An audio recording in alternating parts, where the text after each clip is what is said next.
Hello and welcome once more to the Bench Report, where we discuss recent debates from the benches of the UK Parliament. A new topic every episode. You're listening to Amy and Ivan. Today we're looking at the welfare of seafarers. Now this might seem a bit of a niche topic, but when you think about it, 95% of all goods in the UK arrive by sea. Everything on your supermarket shelves, essentially. Exactly. And the people staffing those ships, all 160,000 of them, are often just completely overlooked. There's actually a term for it that came up in Parliament, sea blindness. It's this idea that because the workers are, out of sight, out of mind, it leads to a really staggering human cost. What kind of cost are we talking about? We're talking about chronic fatigue, severe loneliness, and really serious isolation. And tragically, the suicide rates among seafarers are significantly higher than for the general population. So what was the catalyst for change? What made Parliament finally take notice? Well, it was some pretty shocking corporate malpractice. I mean, we all remember the P&O ferry scandal. Of course. 800 staff just dismissed basically overnight. Dismissed and then replaced with agency workers who, in some cases, were paid as little as, I think it was, £4.87 an hour. An unbelievable figure. So how did the government respond to that? What was the actual legislation? The response came through the Employment Rights Bill.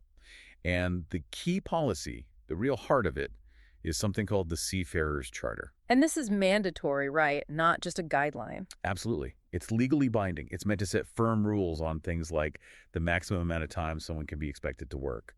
It also covers managing fatigue, improving training, and crucially preventing those awful fire and rehire cycles. So it's about pay, rosters, Social Security, the basics. The absolute fundamentals, yes. But that sounds like it's tackling the UK domestic side of things. There's a much bigger international problem here too, isn't there? Ship abandonment. A huge problem. You have ship owners who run into financial trouble and they ditch their vessels in port. Leaving the crew stranded. Completely stranded, often with no pay, no food, no way to get home. And 2024 was the worst year on record for this, with over 2,000 seafarers left abandoned across the globe. Which I imagine is where the shoreside support charities become so critical. They become a lifeline. We're talking about places like the Queen Victoria Seafarers Rest, which has been around since 1843. And there's a detail from the debate that really stuck with me. Volunteers there had wrapped 3,000 Christmas presents. With handwritten cards, yes. Yeah. For seafarers who might not get anything else, it's that kind of human touch that matters so much. But that work, as incredible as it is, highlights a major funding crisis. It really does. Only about 40% of UK ports even have these kinds of welfare facilities. And for the ones that do exist, many need around £170 a day just to stay open. So how do you fix that? What was the solution put forward?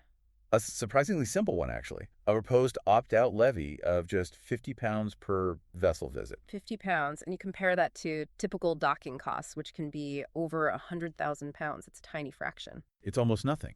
And it's not a new idea either. This model is already working in 25 UK ports.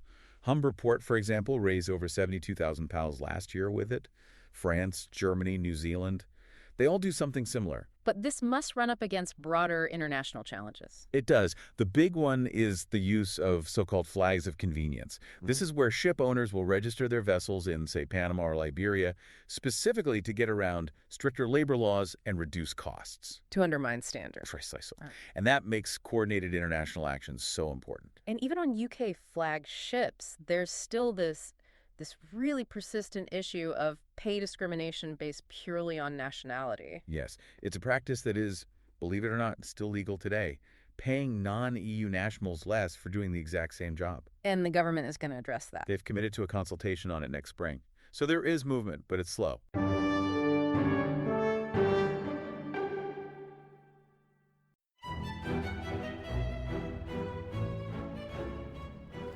Hello there.